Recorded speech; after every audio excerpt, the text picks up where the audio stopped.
Bonjour belle âme lumineuse, je suis heureuse de te retrouver aujourd'hui pour une nouvelle vidéo qui, je crois, va nous faire du bien. En tout cas, ça va me faire du bien. J'espère que ça va te faire du bien parce que j'ai vraiment reçu la guidance de t'accompagner parce que ça fait 1 an maintenant, on a dépassé le cap, qu'on est en pandémie, confinement, masque, pas masque, sorti, pas sorti, lavage de main.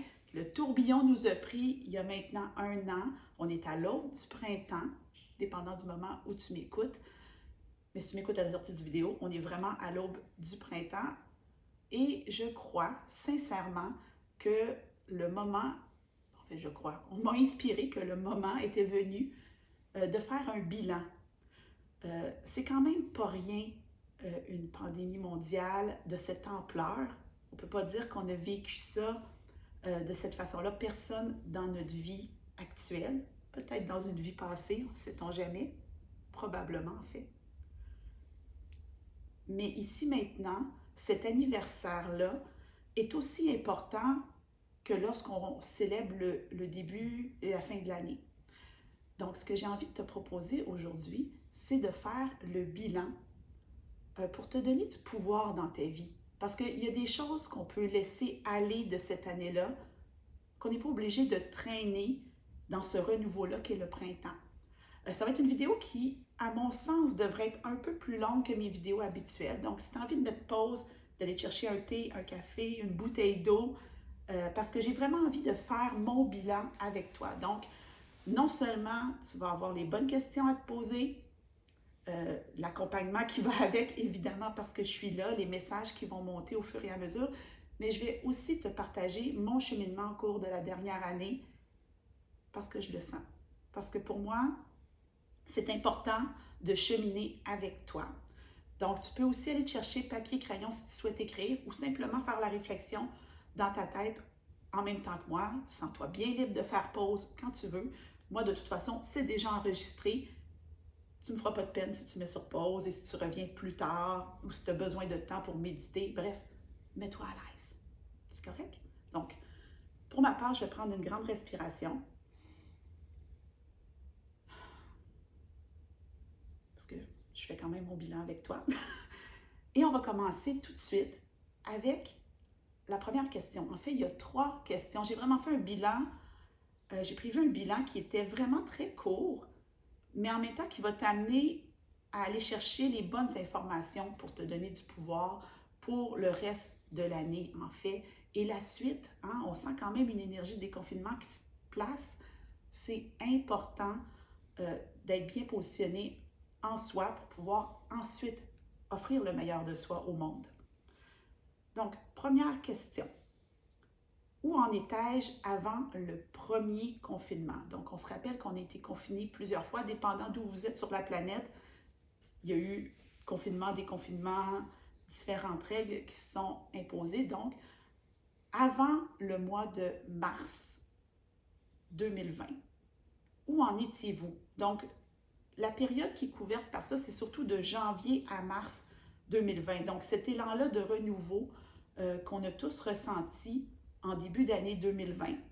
Qu'est-ce qu'on portait, qu'est-ce qu'on était en train de faire, qu'est-ce qu'on était en train de mettre en place. Donc, je t'invite vraiment à te positionner et à te rappeler ce que cette personne-là, celle que tu étais ou celui que tu étais il y a 1 an, quels étaient les rêves qui t'habitaient, qu'est-ce que tu avais envie d'accomplir avant que le coup près de la pandémie, c'est fort comment je le dis, mais avant que le coup près de la pandémie vienne tout balayer sur son passage et probablement t'amener à vivre autre chose. Donc, 2020 pour moi a été une année particulièrement chargée. En début 2020, j'ai subi une intervention chirurgicale importante. Et les premiers mois de l'année m'ont amené vraiment à prendre soin de moi, beaucoup de douleur, de réapprendre à vivre avec mon corps. C'était pour moi une renaissance. Donc, 15 janvier 2020, je vivais une renaissance, une nouvelle moi. Puis un jour, si tu as envie, tu me feras signe dans les commentaires, j'en parlerai de façon plus approfondie. Mais pour le bien de cette vidéo-ci, je vais vraiment plus survoler.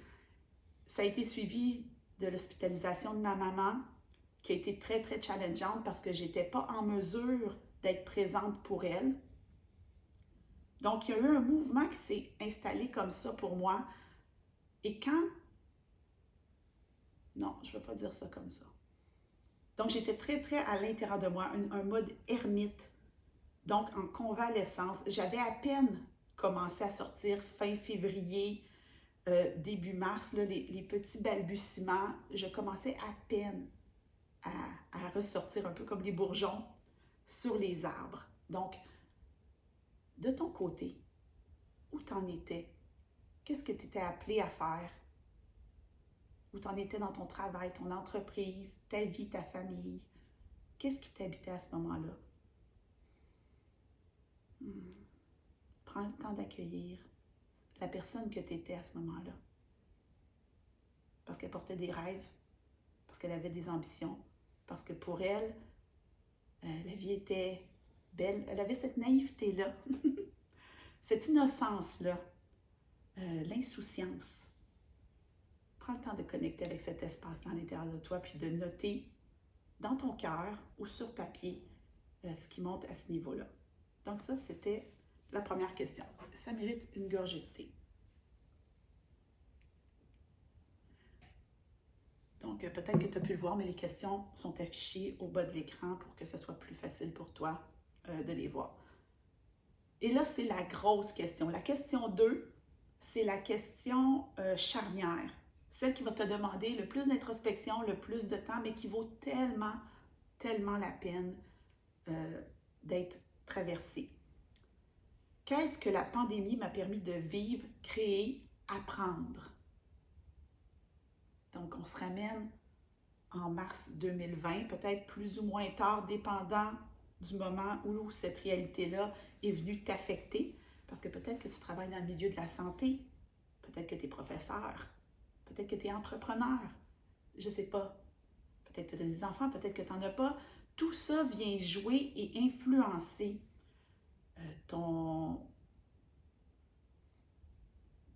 ta réflexion. Voilà, je cherchais mon mot. Donc, qu'est-ce que la pandémie t'a permis de vivre, créer et apprendre? Pour ma part, ça a été comme un coup de fouet. Donc, je t'ai expliqué que j'étais encore en convalescence et au moment où on a commencé à entendre parler d'une possibilité de confinement, que les enfants allaient revenir à la maison, j'ai 3 enfants de différents âges, 18, 15 et 8 à cette époque-là. Bon, ils ont maintenant 19, 16 et 9 ans, évidemment. Je savais qu'une pandémie et un confinement de cette ampleur, je ressentais à l'intérieur de moi un appel. Donc, je savais que je devais faire quelque chose. Donc, rapidement, je suis revenue en ligne à titre d'accompagnante pour pouvoir soutenir les belles âmes lumineuses comme toi, comme toutes celles qui forment ma communauté, à cheminer à travers ce défi de vie, en fait. Donc, rapidement, sans nécessairement de considération pour mon état, j'étais portée vraiment par quelque chose de plus fort.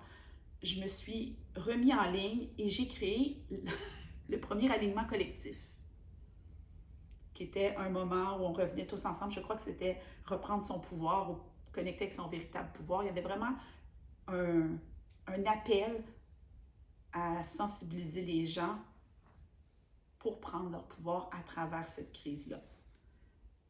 Ce qui a été suivi, en fait, d'une série de 6 alignements collectifs. Ça a été un moment intense dans le premier confinement, vraiment intense. Et en parallèle, j'avais des choses qui se terminaient. Donc, il y avait des deuils qui sont arrivés dans cette bulle-là de confinement pour moi. La fin d'une collaboration au niveau professionnel. Ensuite, la décision de me séparer officiellement de mon conjoint des 20 dernières années. C'était déjà amorcé, la décision était déjà prise post-pandémie, mais j'ai envie de te dire que la pandémie et le fait qu'on ait été confinés a activé le mouvement et j'ai rapidement pris la décision de me trouver un appartement. Donc, tu peux imaginer tout le chamboulement que ça crée. Donc, d'un côté, avec mon entreprise, j'avais vraiment cet élan-là. Et de l'autre, le tourbillon de la transformation de la famille, le deuil d'une relation de couple, euh, le choix de bouleverser mes enfants, qui ont été vraiment fantastiques. Vraiment, je dois dire que j'ai eu, je dirais, une séparation idéale. Ouais, bref. Mais tout ça s'est joué. Donc, il faut comprendre qu'il y a eu un gros mouvement jusqu'au mois de juillet où j'ai eu mon appartement, mon beau divan mauve de la sagesse sur lequel je suis présentement assise, qui est pour moi le symbole euh, de mon autonomie, de ma liberté, de cette liberté-là que je retrouvais. Et en même temps, les aliments collectifs se sont transformés en soirées Magie-Magie. Donc, si tu me suis sur mes autres réseaux sociaux, tu sais que les soirées Magie-Magie arrivent chaque mois. Et ça a continué. Puis là, tu vois, je fais un mouvement avec mes mains. Ça a continué. On and on and on. Les projets arrivaient, les collaborations, la créativité. Puis en même temps, tout ce chamboulement-là de la vie seule.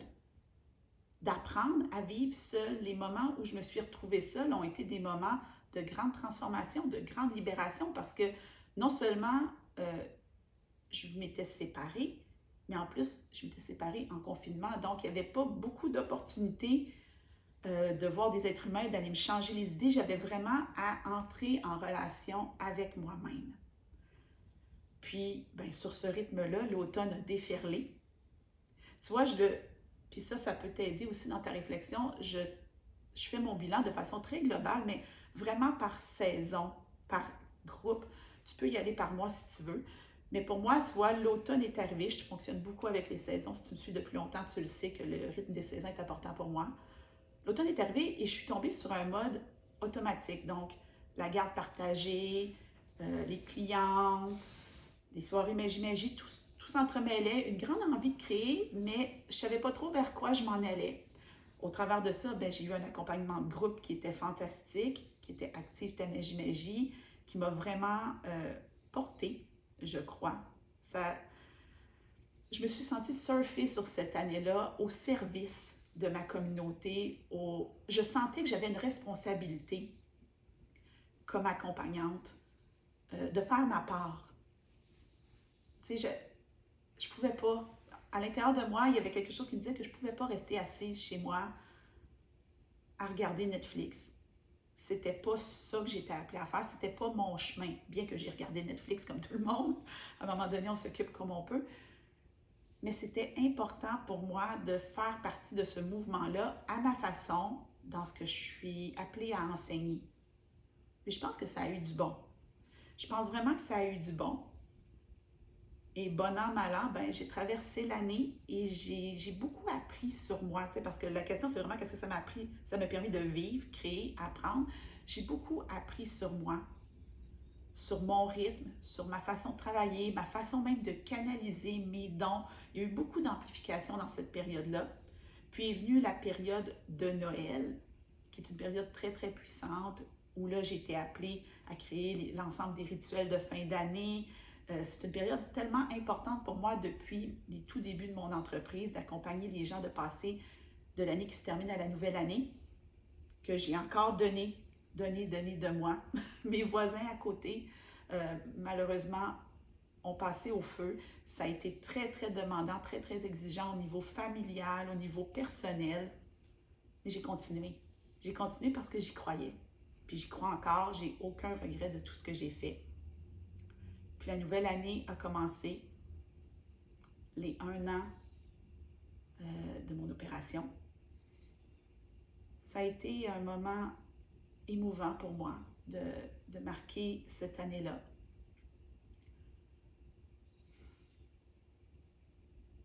J'ai vraiment senti que j'avais pris mon pouvoir puis que la vie, la pandémie, le confinement m'avaient poussé de plus en plus dans mes retranchements pour me permettre d'éclore et d'émerger. Donc, j'ai continué. J'étais là, je continuais. Je ne me suis pas vraiment arrêtée. jusqu'à la semaine passée, jusqu'à 1 an de ce confinement-là, de cette pandémie où je suis tombée malade. Mon corps a dit, là, ça suffit. Là, ça suffit. Pouf! Plus de son, plus d'image. J'étais malade. Je croyais que j'avais la COVID. Test à l'appui, je n'avais pas la COVID. C'était vraiment mon corps qui s'est arrêté d'un coup et qui a dit non, tu ne restes pas assis sur ton divan, tu te couches dessus et tu prends le temps.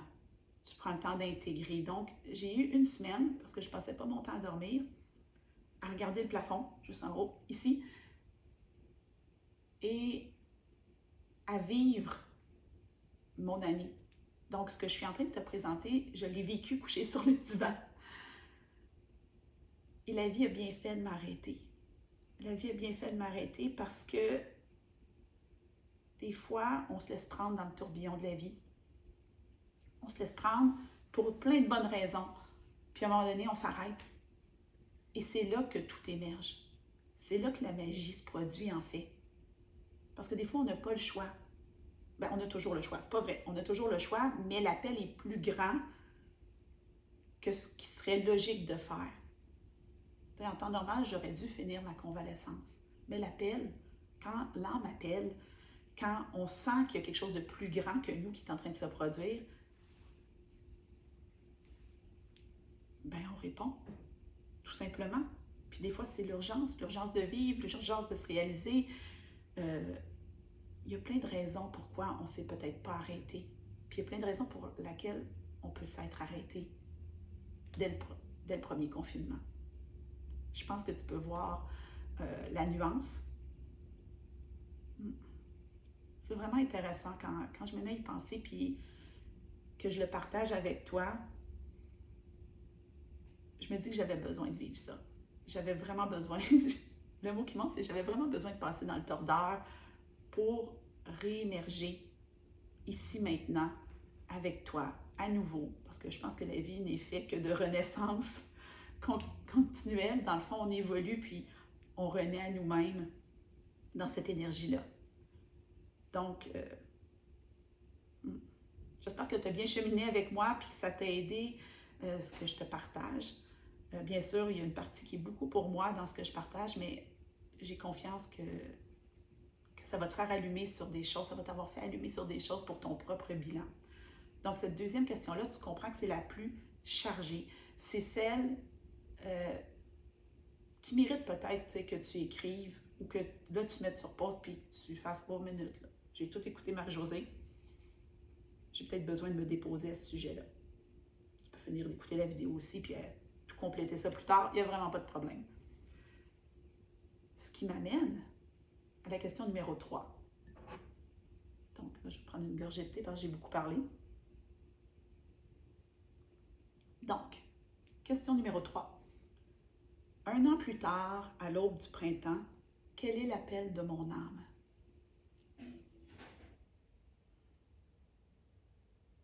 Parce que s'il y a un an, la vie nous a appelés à accomplir ou ne pas accomplir telle ou telle chose, qu'est-ce qui nous appelle maintenant? Est-ce qu'on a besoin d'un autre tourbillon où on est capable de se connecter à l'intérieur de nous-mêmes pour aller entendre cet appel-là? Moi, il a fallu que la vie me rende malade pour que je m'arrête, que je ressente et que j'écoute l'appel. Je fais cette vidéo-là aujourd'hui parce que j'ai pas envie que tu te rendes malade. Mais j'ai envie que tu prennes ton pouvoir par contre. J'ai envie que tu prennes ce temps-là d'arrêt. Puis un temps d'arrêt, c'est pas nécessairement long. Il suffit que tu le fasses en conscience et que tu le fasses bien. Puis, écouter ce à quoi tu es appelé. Des fois, tu peux être appelé au repos. Ça se peut que ce soit le repos qui t'appelle en ce moment. Parce que c'est pas vrai que tu t'es vraiment reposé toute l'année. Ça a été challengeant, ça a été épeurant, puis on ne sait même pas encore de quoi va être fait demain. On peut être reconfiné encore plus, Il y a plein de choses qui peuvent arriver. On ne sait pas de quoi il fait demain. Mais ici, maintenant, qu'est-ce qui t'appelle? Qu'est-ce que ton corps te dit? Qu'est-ce que ton âme te dit? Pas ton ego, pas ta mère, pas ton père, pas tes voisins, pas les gens sur Facebook. Non, tout à l'intérieur de toi. Qu'est-ce que tu es appelé à réaliser, à faire, à être? Pour ma part, la dernière semaine a vraiment agi, comme je l'ai dit, comme une certaine mort-renaissance. C'est très, très à l'image du phénix. Si tu me suivis, entre autres, dans mes stories Instagram, j'avais beaucoup de cartes phénix, papillon. Il y avait vraiment un appel à la renaissance qui était très, très là pour moi depuis quelques semaines. Surtout que mon anniversaire est la fin février. Tout est un peu relié, hein? Naissance, renaissance. Il se passe toujours quelque chose autour de mon anniversaire, probablement autour du tien aussi si tu y penses. Je dis ça en passant, puis je dis rien en même temps. Et couché sur mon divan, je savais que j'étais appelée à incarner complètement la messagère de l'âme que je suis. Pendant plusieurs années, je me suis définie de différentes façons. J'ai vraiment fait le tour de tout ça. Bon, j'étais d'abord rédactrice réviseur, ça c'est connu. J'étais accompagnante en écriture et alignement, accompagnante en alignement, et dernièrement accompagnante en alignement et messagère de l'âme. Mais je savais que ce qui était en train de mourir, c'était l'accompagnante en alignement. Non pas que je ne fais plus d'accompagnement, au contraire, mais j'étais vraiment appelée à stepper up, à m'élever et à m'affirmer et me positionner dans ma véritable nature, assumer ma spiritualité complètement, totalement, face à toi, mais surtout face à moi. Hein? Une année seule avec moi-même, ben c'est ça que ça fait.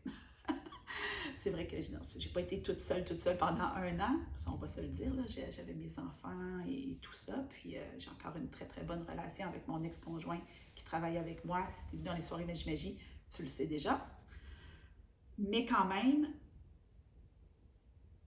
ouais. Puis là, il y a la chanson, tu sais, je travaille beaucoup avec les chansons, puis il y a la chanson This Is Me du film The Greatest Showman. Je ne sais pas si tu as vu ce film-là, sinon je t'invite à le voir, c'est vraiment un très bon film. Mais c'est ça, c'est juste moi. Être moi, avec toi, oser me montrer telle que je suis et te partager les messages à travers ça. Pas toujours à travers mon expérience. Aujourd'hui, je te partage mon expérience. Mais je l'ai écrit sur mes réseaux sociaux hier quand je suis revenue suite à ma pause maladie. Et en fait, une messagère qui ne livre pas de message, ça ne fait pas de sens. Mais je peux les livrer dans beaucoup plus de douceur, dans moins de hargne que ce que j'ai mis dans la dernière année. J'ai envie, pour la prochaine année, pour la suite des choses, de continuer de t'accompagner, de continuer de te livrer des messages, de faire des tirages de cartes, de te recevoir en séance d'alignement, en tirage chemin de vie, dans les soirées Magie, à travers mes différentes plateformes, Facebook, Instagram, YouTube. J'ai envie de ça, mais j'ai envie de le faire encore plus autrement. Hein? J'ai toujours été porteuse d'envisager sa vie autrement.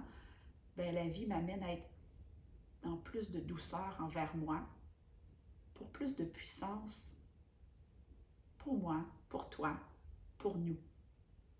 Et c'est juste ça que je suis appelée à faire.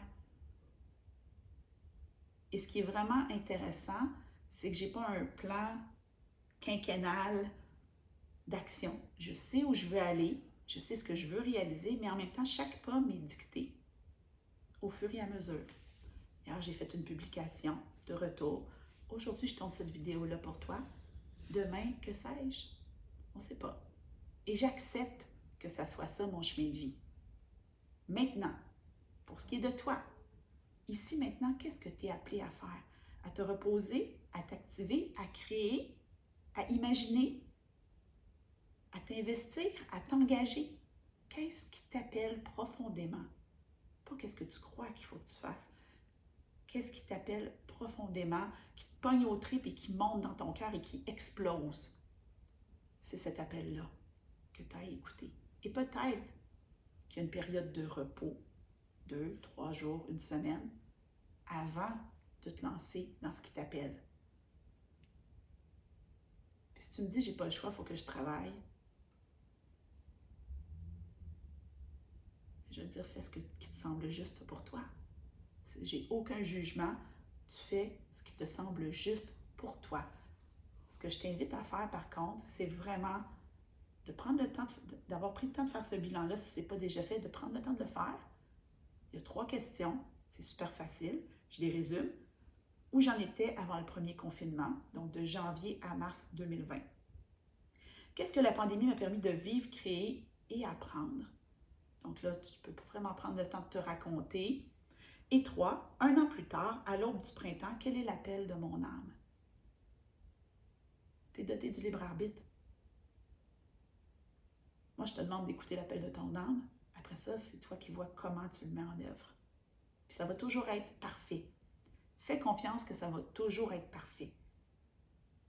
Mais j'ai quand même peut-être un peu la prétention de croire qu'aujourd'hui, je t'ai amené à juste te déposer puis à réfléchir autrement à cette pandémie-là. Parce que c'est vrai qu'il est temps que ça finisse. C'est vrai tout ça. Mais il est où ton pouvoir à l'intérieur de ça? À l'intérieur du cadre qui a été établi socialement pour probablement le plus grand bien. L'idée, c'est de ne pas être dans le jugement, mais simplement d'accueillir ce qui est. Il est où ton pouvoir là-dedans? À quel moment tu l'as oublié? Ou est-ce que tu l'as encore? Peut-être. Fais confiance que ta réflexion va être juste, que ce soit par écrit, que ce soit en forme de dessin, une œuvre. J'ai beaucoup d'artistes qui me suivent. Les artistes, osez créer une œuvre qui va représenter votre bilan de cette année de pandémie. Ça peut vraiment être intéressant. Fais-le comme tu veux, mais fais-le comme tu le sens. Et parce que c'est une vidéo YouTube et qu'on ne peut pas finir une vidéo YouTube, on peut, mais je vais piger une carte. J'ai choisi les messages de lumière de Mario Duguay. J'ai pensé à un message de lumière pour venir éclairer. Donc, si ton bilan est déjà fait, le message va venir s'appliquer à ce que tu as déjà noté. Si tu t'apprêtes à faire ton bilan en fermant cette vidéo-là, ben, le message devrait te donner l'élan. Tout est juste, tout est parfait. Elles sont grandes. J'ai vraiment de la difficulté avec ces cartes-là. Mais je les aime parce que les messages sont simples. Donc, on va aller chercher le message de lumière pour éclairer le bilan des belles âmes lumineuses qui vont se donner l'espace pour vivre ce bilan-là en pleine conscience. Et là. OK, on l'a. C'est quand même intéressant. Donc, la carte qui est sortie, c'est le choix. Je ne sais pas si on la voit bien. C'est beau. Il y a quand même un beau chemin ici avec des petites fées autour. Le choix. En ce plan de vie sur la route du retour à la source, j'ai 2 choix. Le chemin de l'amour et de l'acceptation ou celui de la peur et du combat. En toute liberté, que choisirais-je? Tu as le choix. On a toujours le choix, même quand on n'a pas le choix. Choisir de ne pas avoir le choix, c'est un choix. Tu as le choix de faire ton bilan, tu as le choix de ne pas le faire. Ce que je peux te dire, c'est que choisir de le faire, ça permet vraiment de se déposer, de s'aligner et de savoir en conscience où est-ce qu'on s'en va. En tenant compte du cadre qui est établi, puis en laissant de l'espace pour les surprises de la vie, parce qu'on ne sait jamais sur quoi on peut tomber. Donc, rappelle-toi que tu as toujours le choix. C'est drôle, juste avant, je vais m'approcher, j'ai été dans les chemins d'éveil juste avant de tourner pour me tirer une carte, peut-être pour avoir le courage de tourner cette vidéo-là. Et la carte qui est sortie, c'est la carte du soulier. Et la carte du soulier, ce qu'elle te dit, j'avais mis mon doigt dessus, comme ça. La carte du soulier, ce qu'elle te dit, c'est de faire un pas.